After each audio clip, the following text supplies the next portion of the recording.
Merhaba arkadaşlar, hoş geldiniz. Bugün penguenimizin devamını öreceğiz. Bir önceki videoda ayaklarını, gagasını, başını ve başlığını örmüştük. Bugün de kanadını ve gövdesini öreceğiz. Ben kanadın tekini ördüm. İkincisini birlikte yapacağız. Şimdi bu kafayı falan bir kenara kaldıralım. Kalabalık kalksın önümüzden. Şimdi önce kanadını yapalım. Ondan sonra da gövdesini örüp bitireceğiz. Şimdi pembe ipimle devam ediyorum. Gövdeyi ve kanadı pembeyle devam edeceğiz. Sihirli halkamı yapıyorum yine. Bir tane zincir çektim.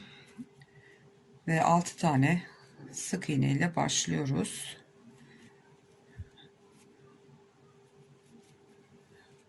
Sihirli halkanın içine 6 tane sık iğne öreceğiz. 1, 2, 3, 4, 5, 6 tamamdır. Halkamızı kapatıyoruz.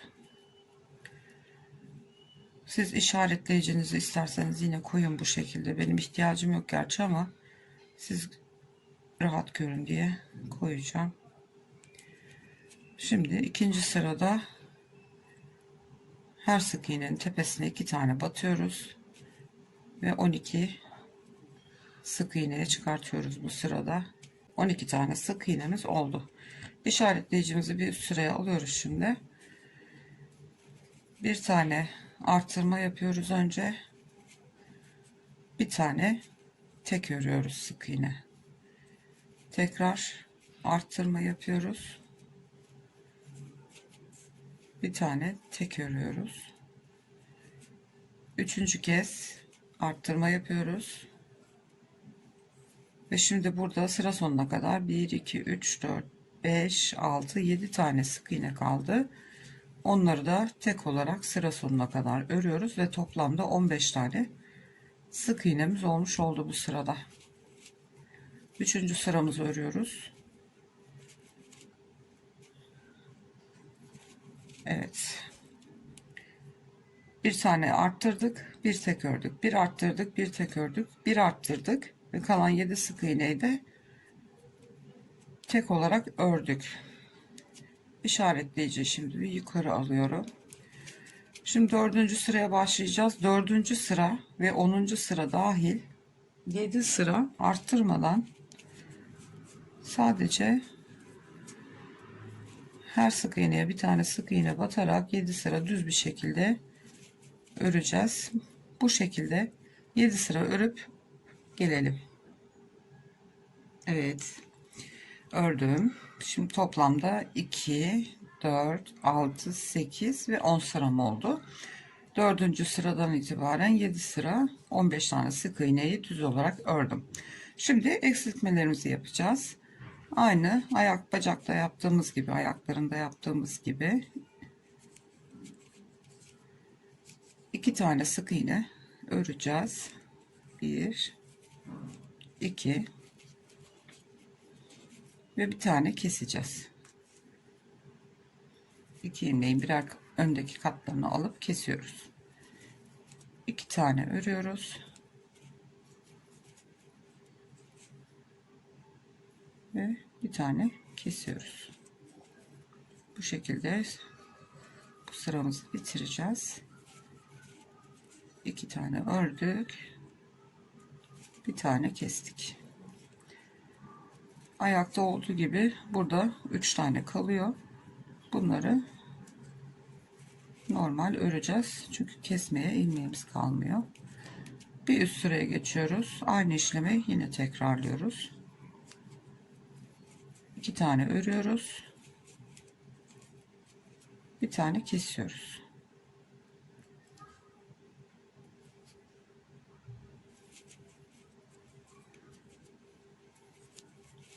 İki tane örüyoruz. Bir tane kestik.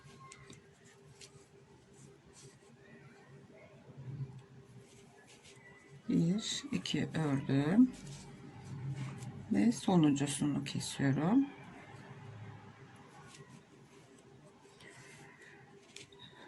Şimdi işaretleyiciyi yukarı alıyorum ve şimdi hep keseceğiz.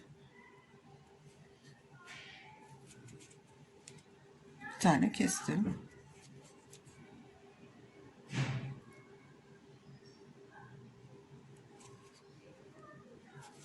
Bir tane daha kestim.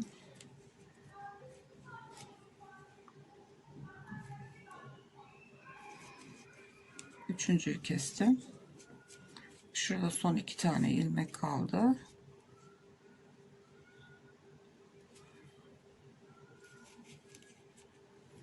Bunu da kestim. Bitti.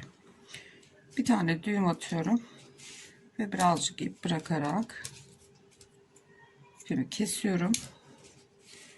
Bunu çıkarttım. Fazla bile bırakmışız ipi. Şu işaretleyicimizi alalım. Şimdi şu çıkıntıyı yok etmek için ne yapıyorduk? Şuradan giriyorum. Hemen yanındaki ilmekten arkadan öne doğru çıkıyorum. Ve bu ipi ilmekten içeri çekip bu şekilde bırakıyoruz. Bu çıkıntıyı yok etmek için, dikerken düzgün görünsün diye. Evet, ikinci kanadımızı da örmüş olduk. Bu da bitti. Şimdi gövdemize geçelim. Kanatlarımız da hazır arkadaşlar, gördüğünüz gibi.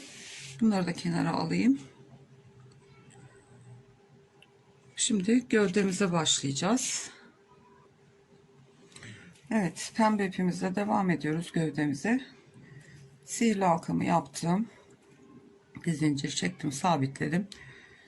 Ve 6 tane sık iğne ile başlıyoruz. 1 2 3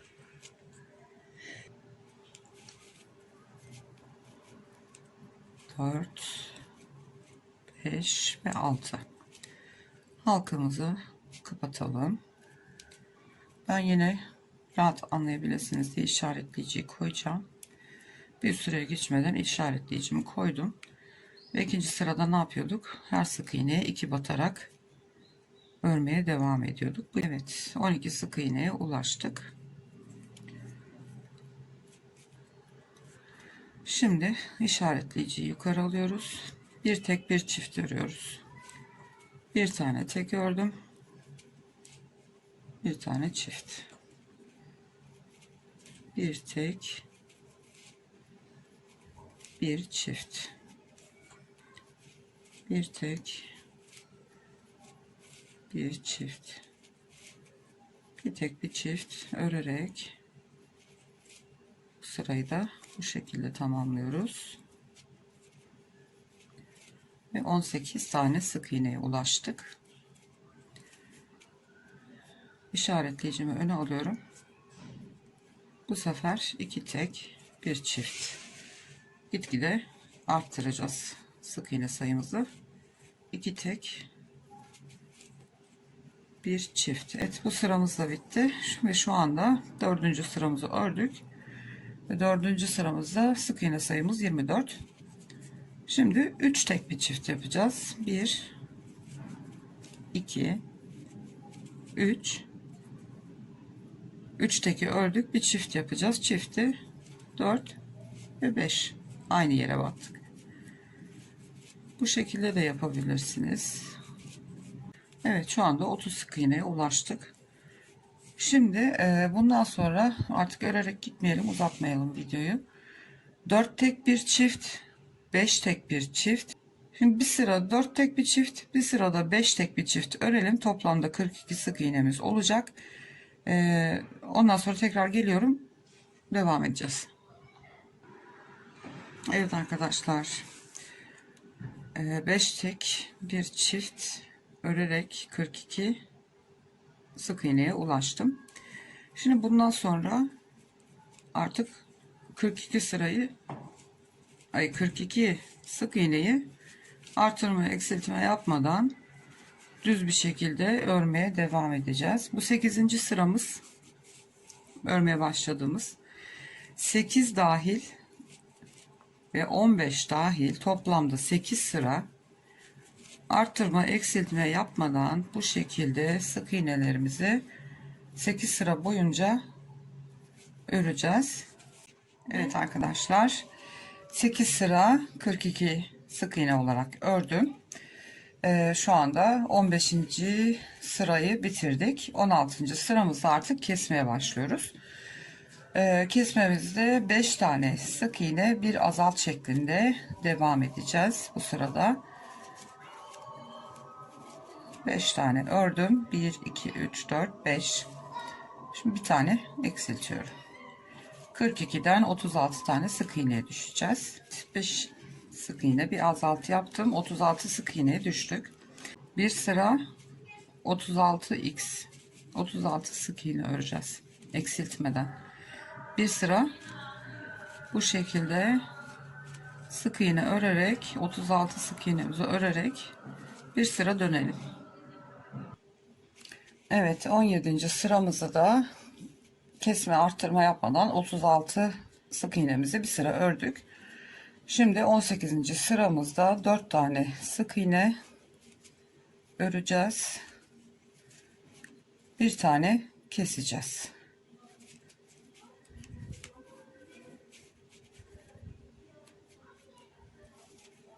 Dört tane sık iğne örüyoruz. Bir tane kesiyoruz. Ve sayımızı 30'a düşüreceğiz. Bu sırayı bitirdikten sonra bir sırada 30 sık iğneyi örüp diğer kesme sırasında birlikte olacağız. Evet, 4 tane sık iğne bir eksilt yaptım. 18. sırada 19. sırayı da hiçbir şey yapmadan sadece 30 tane sık iğneyi ördüm. Şimdi 20. sıradayız ve 3 tane sık iğne örüyoruz, bir tane kesiyoruz ve sayımızı 24'e düşürüyoruz. Ay, kesemedim. Şöyle bir tane kestik. 3 tane örüyorum, bir tane kesiyorum ve son kesmemi de bu sırada yaptım. Şu anda 24 tane sık iğnemiz var. Şimdi bunun ağız kısmı daralmaya başlıyor. O yüzden de elyafımızı dolduralım. Şöyle iplerimi kenara alayım. Ve dediğim gibi boncuk silikon doldurursanız normal elyaf yerine bu hem daha sağlıklı hem yıkandığı zaman deforme olmuyor. Güzelce sıkı sıkı dolduralım eşit bir şekilde. Şimdi bir sıra daha öreyim, ondan sonra birazcık daha ilave yapacağız. Evet, şimdi 3 sık iğne bir eksilt yapmıştık. Bu sırada şimdi 2 sık iğne bir eksiltme yapacağız. 1 2 tane örüyoruz, bir tane kesiyorum. Arada şimdi eksiltme yapmadan örmek yok, 2 sıraya mahsustu o. Şimdi keserek direkt kapatış yapacağız artık. 2 tane sık iğne örüyoruz, bir tane kesiyoruz bu sırada. Evet, 2 ördüm, bir kestim ve 18 tane ilmeğim var şimdi burada. Bir sonraki sırada bir ör bir kes yapacağız. 12'ye düşüreceğiz. Şimdi bir tane örüyorum, bir tane kesiyorum hemen. Bir ör bir kes yapıyoruz bu sırada. Bu da sonuncusu. Kesiyorum şimdi. Ve şu anda 12 tane sık iğnem var. Şimdi burası tabi boşluk oluştu tekrar. Birazcık daha elyaf dolduracağım. Tığımın arkasından yardım alarak şu şekilde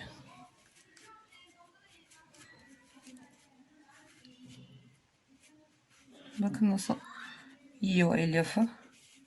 O yüzden mümkün olduğu kadar boşluk gördüğünüz her taraflara elyafınızı doldurmaya çalışın.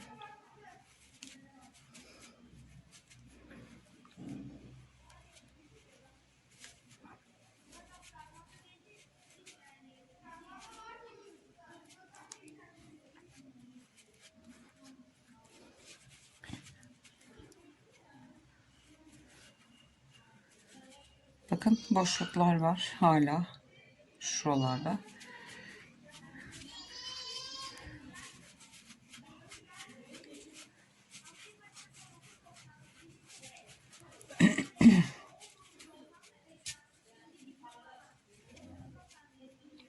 Bunları hep dolduracağız.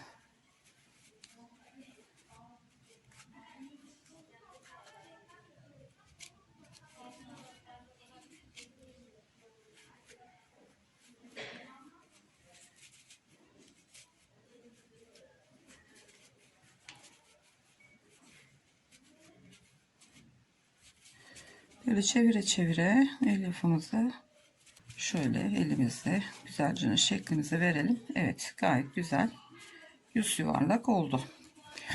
Şimdi bu 12 tane ilmeği sürekli keseceğiz artık ve 6 tane sık iğneye düşecek.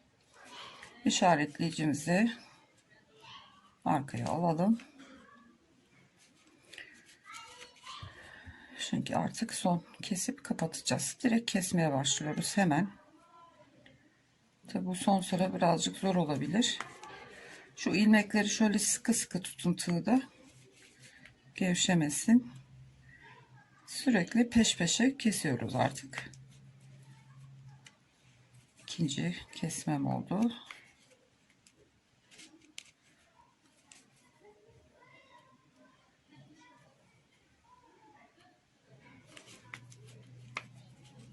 Üçüncü kesmem.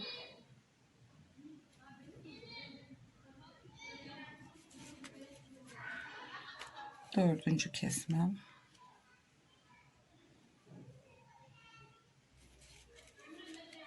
Beşinci.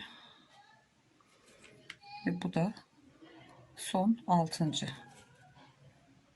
12 tane sık iğneye 6 tane sık iğneye düşürdük. Evet, bir tane zincir çekiyoruz ve şimdi evet, gövdedeki iple dikeceğiz. Kafada ip bırakmamıştık biliyorsunuz. Şu işaretleyiciyi de çıkartalım. Şimdi burası bu şekilde bir görüntü oldu. Şu zincirdeki çıkıntıyı sevmediğimiz için ne yapıyorduk? Hemen yanındaki ilmekten içten dışa doğru tığımızı çıkartıyoruz ve bu ipi arkaya alıyoruz. Şu şekilde. Şu ipinizi de bir iki kere bu şekilde ağız kısmında dolayarak bu çukurlu kapatabilirsiniz.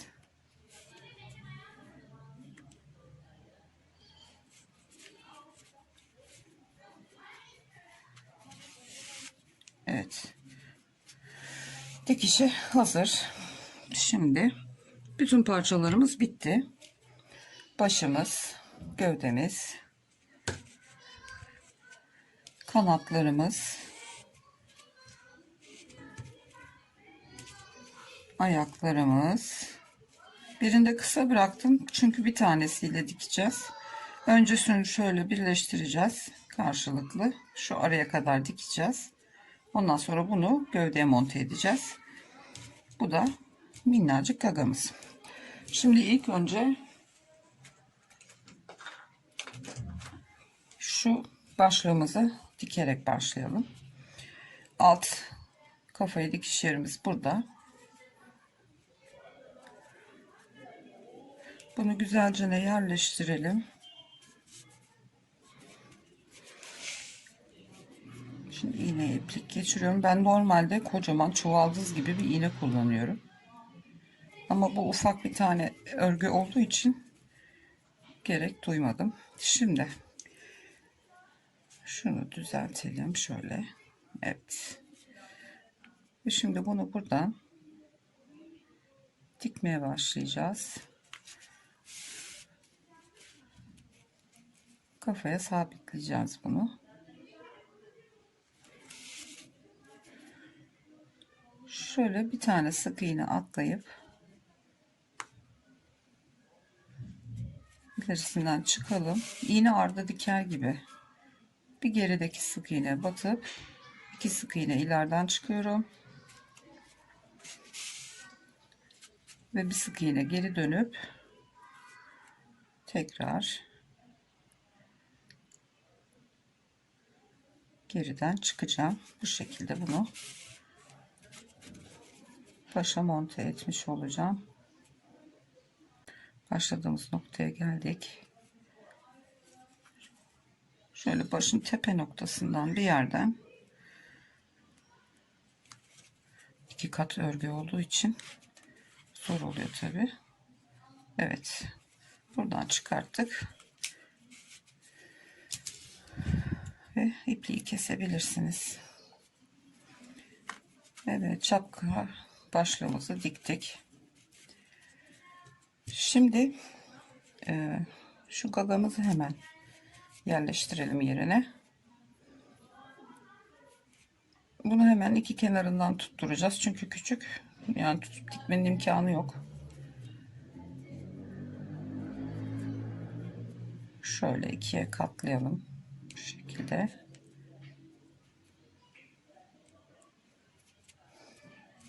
Tam şunun ucuna dikeceğiz bunu şu şekilde. O yüzden de şuradan hemen batıyorum. 2 sık iğne ileriden çıkıyorum. Şöyle.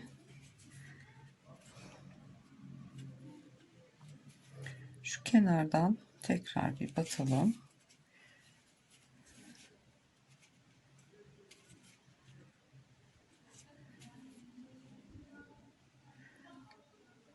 Tekrar bir batalım. Bir sık iğnelerden. Şöyle yandan tekrar çıkalım. Şu kenardan batalım tekrar. Bir kere daha gidip gelelim. Sağlam olsun. Diğer kenara çıkış yapalım.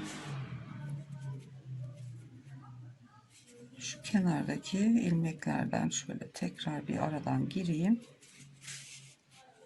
Evet. Gagamızı da gördüğünüz gibi yerine diktik. Şimdi şuradan batalım ve bunu da yine tepe noktasından bir yerden çıkartalım. Şu şekilde.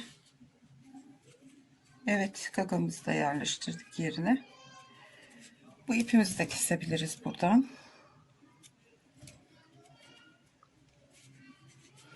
Evet, görünmüyor, bir görüyorsunuz, içine giriyor tekrar. Gagamız da hazır. Şimdi şu uzun iplik bıraktığım siyahı alayım. İki ayağı önce bir hafif arası ayrık birleştireceğiz. Şimdi şu ipimizi içeri çekelim.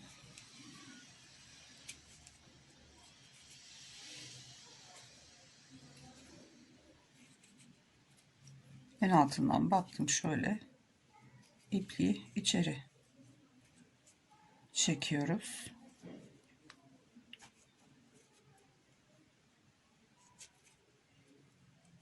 Evet. Tabii tığ çıkartırken alttan geri çıktı. Tamamdır. İçine sakladık onu. Şimdi şu şekilde yan yana koyalım bunları. Şöyle hafif ayrık duracaklar. İlk önce diğer ayağa batalım şöyle kenarından. Şu şekil dikeceğiz. Şuraya kadar birleştireceğiz bunu. Şöyle yan yana koyalım. Bir buradan batalım.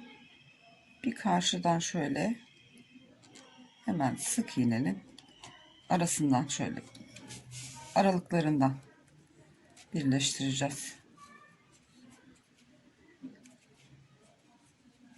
Bu tarafa geçiyorum. Bir tane sık iğneyi alıyorum. Şu şekilde.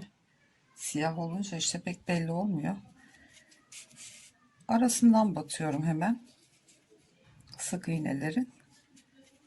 Ayrı ayrı da dikebilirsiniz ama uğraştırır. Şöyle hemen sık iğnenin arasından aldım, birleştirdim. Şuraya bir kere daha batalım. Bir sıra alta, bir sıra alta, kaya kaya. Şu şekilde bir birleştirdik bunları. Arası ayrık bir şekilde ayağımız hazır. Şimdi bunu buraya böyle oturtturacağız.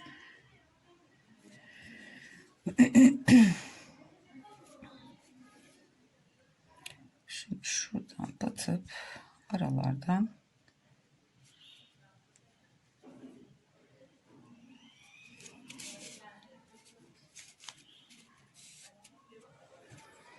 şu şekilde monte edeceğiz bunu alt kısma. Siyah iplikle devam edeceğiz. Şimdi tam şu orta merkeze, şu birleştirdiğimiz yere, diktiğimiz yere kadar olan kısmı tam o merkezin oraya oturtacağız. Şöyle. Hatta birazcık geri bile alabilirsiniz. Bakın. Şöyle. Tam şu aradaki V görüntüden şu gövdenin merkezi belli olsun. Bu şekilde. Şöyle bakalım. Evet, iyidir. Siz iğneleyebilirsiniz. Eğer kaydırırım diye düşünüyorsanız.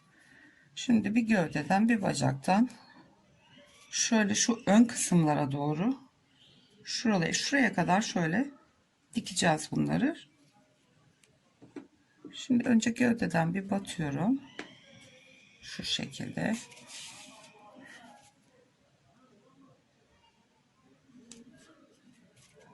Ayaktan çıkıyorum alttan.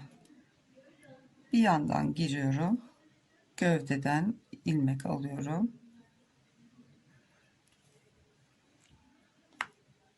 Tabii şöyle görünmeyecek şekilde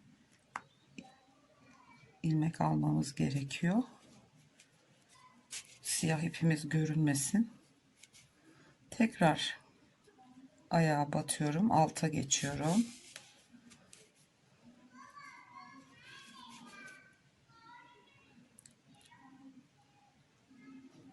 Bir alttan batıp diğer ayaktan gövdeden birlikte alarak diğer ayağa bir geçiyorum. İkisini de bir sabitleyeyim oraya.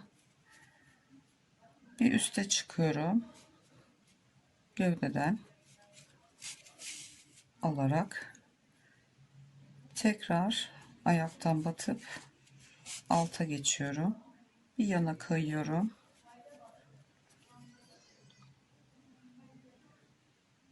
Bir yan tarafa kayıyorum. Gövdeden de sık iğnelerin arasından batarak gövdeye geçtim ve tekrar herhangi bir yerden ayaktan çıkalım. Gördüğünüz gibi bakın şöyle sabitliyoruz. Şu yanları, arkaları, her tarafı bu şekilde şimdi ayaktan batıp gövdeden birlikte çıkacağız bu şekilde. Bir iki taraf yerinden tutturalım şöyle. Çok fazla dikmenize gerek yok. Şöyle bir iki yerinden daha tutturalım. Oynamasın ayakları.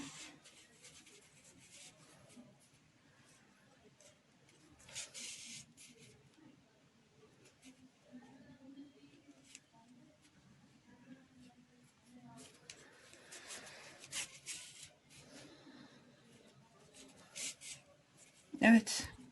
Ayaklarımızı bu şekilde sabitledik. Gördüğünüz gibi. Şimdi kafasını dikeceğiz. Şunu bir iki kere şöyle yürütelim.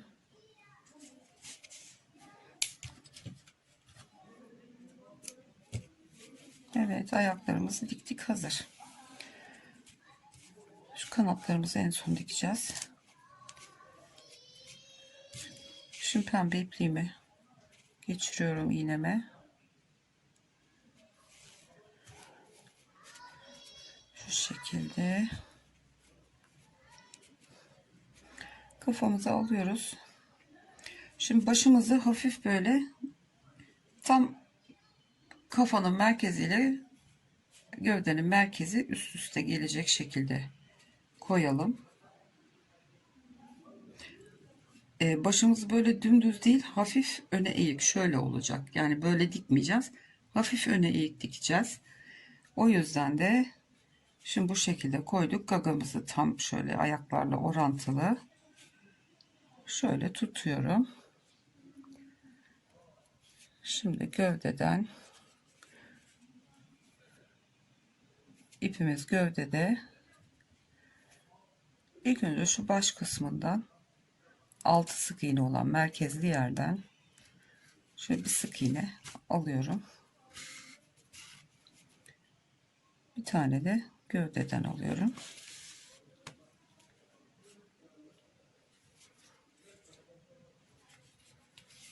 Tekrar şöyle göstereyim. Bir gövdeden, bir kafadan. İlk önce şu 6 taneyi bir tutturalım. Ondan sonra başının eğik halini dikeceğiz. Şimdi tekrar gövdeden alıyorum.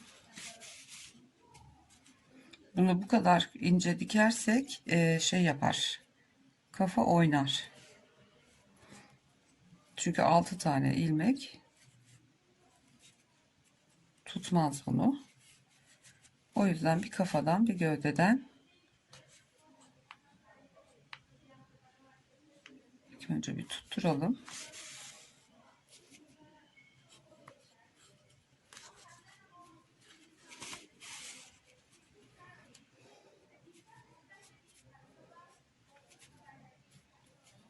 Evet, şimdi merkezden yukarıya doğru, yani şu 6 tane sık iğnenin olduğu yerden değil de bir iki sıra yukarıdan.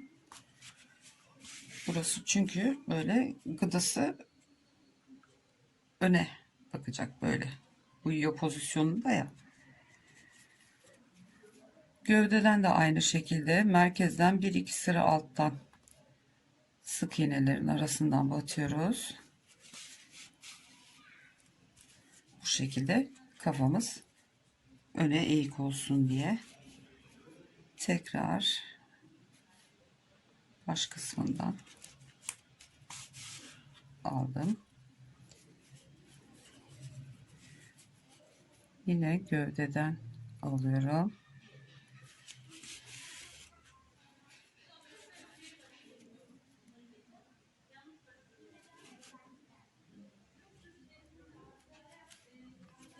Birer sık iğne birer sık iğne aralıklarla bir alttan bir üstten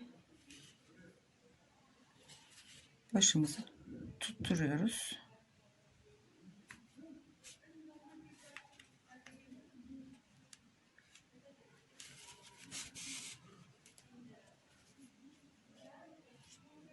Evet. Bu görüntüyü verebildik. Şimdi diğer yerlerini tekrar normal daha dipten merkeze yakın yere kayarak tutturmaya devam edelim.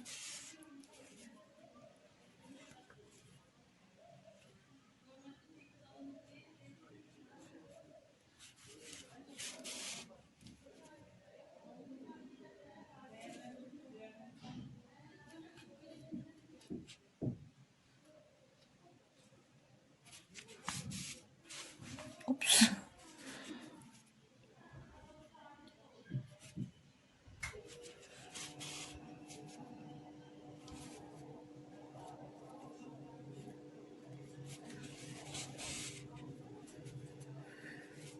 Evet, güzel oldu kafamız.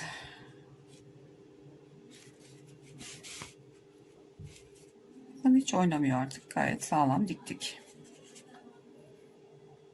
Şu baş kısmından bir kere daha alayım şu aradan.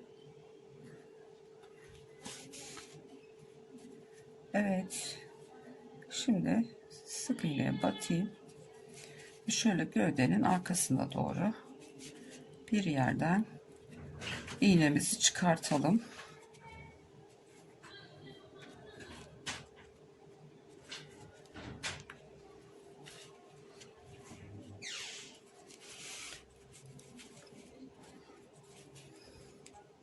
Evet, diktik. ipimizi kesebiliriz. Evet arkadaşlar, şimdi kanatlarımızı da dikelim. Yine tek kanadın ipiyle yapabiliriz bunu. İkisini de kullanmaya ayrı ayrı gerek yok. Şimdi bunu kestim. Şunu içeri çekeyim gene.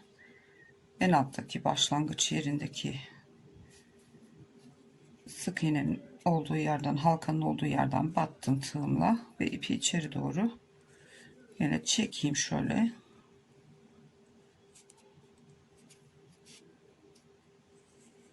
Evet.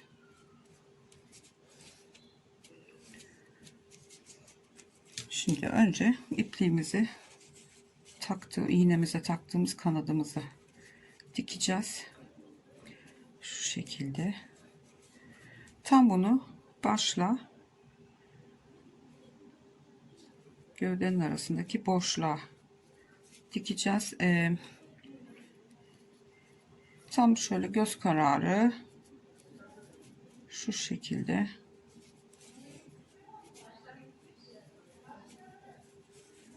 şöyle iki yana göz kararı şu şekilde yerleştireceğiz. Yanda tam şu şapkanın bitimini, başlığın bitiminin olduğu yerden yerleştirdim. Şimdi buraya hemen batıyorum gövdeden.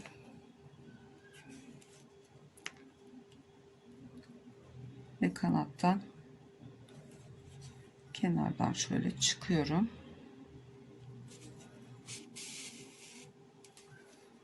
Tekrar bir yandan batıp alttan gövdeden ve gövdeden sık iğne alarak bu şekilde yerleştirdim.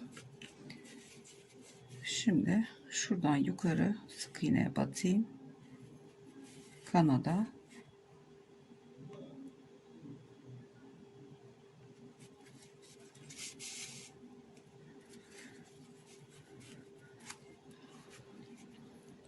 tekrar sık iğne batıyorum, kanatla gövde ile birlikte gövdeden çıkıyorum. Evet, bunu yerleştirdik buraya. Şimdi tekrar şu kanattan batıp şöyle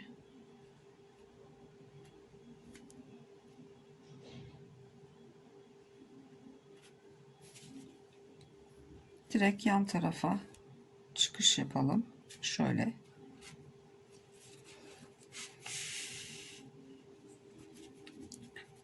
Diğer kanadımızı alalım.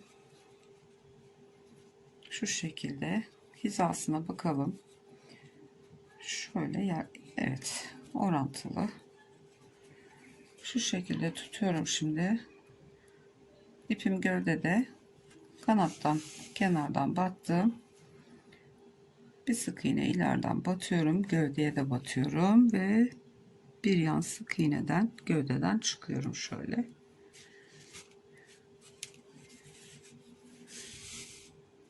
Ufak parça olduğu için çok fazla dikiş atmanıza gerek yok.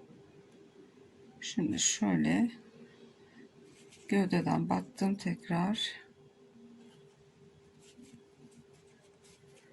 Ufak parçada olunca işte dikmesi birazcık zor oluyor ama sonuç çok güzel oluyor. Kanattan da aldım. İkisini birlikte şu şekilde çekiyorum. Tekrar kanadın üstünden koldan batarak arkadan iğnemi geçiriyorum. Arka tam bir yerden saklayacağız. Evet. Kanatlarımız da bitti. Bu ipimizi de kesebiliriz. Dilerseniz düğüm atıp içine saklayabilirsiniz de. Bir gözlerimizi işlemek kaldı. Ondan sonra penguenimiz bitti. Onun için siyah ipliğe ihtiyacımız var. Şöyle birazcık siyah ipimden keseyim.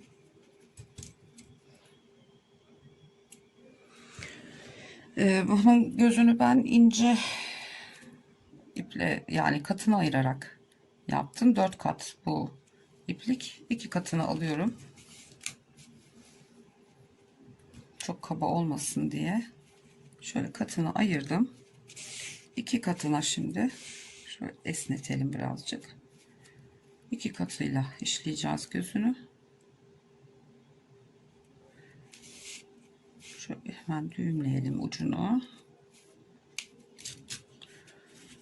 Şimdi şu gaganın kenarından, şuradan, şu başlığın şu kısmın olduğu yerden işleyeceğiz gözleri. Bir iki sık iğne bırakacağız. İkinci sık iğneden başlayacağız. 4 sık iğne. Şimdi şuradan yandan girelim. İkinci sık iğneden çıkıyoruz. 1 2 3 4. Şuradan çıkış yapacağız.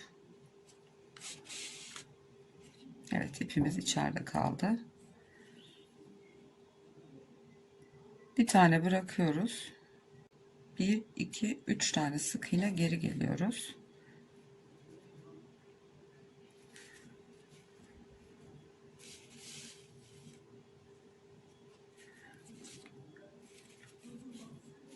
Tam şunun hizasında bir üst sıraya çıkıp kirpik ayrıntısını yapacağız. Onu da dibine değil, bir önündekine batıyorum. Ve diğer yan tarafa çıkıyorum. Şuradan ilkinden değil, ikincisinden çıkacağım. Evet, bu da kirpiğimiz oldu. Yine 1 2 3. sık iğneye geri gidip bir üst sık iğneden çıkacağım.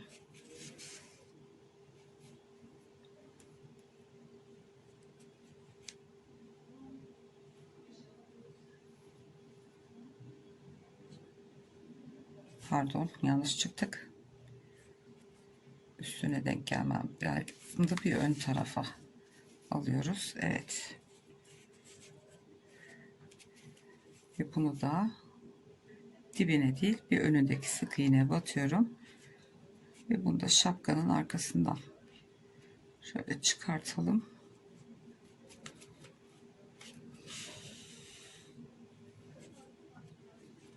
Evet. Uyuyan penguenimiz bitti.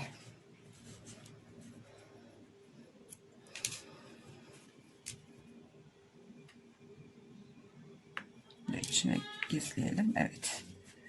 Evet arkadaşlar. Penguenlerimiz bitti. Hepsi bu kadar. Şu gagayı şöyle düzeltelim. Yukarıda dursun.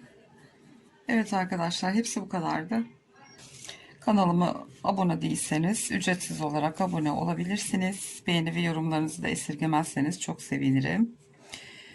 Bir dahaki videoda görüşünceye dek kendinize ve sevdiklerinize çok iyi davranın. Hoşça kalın.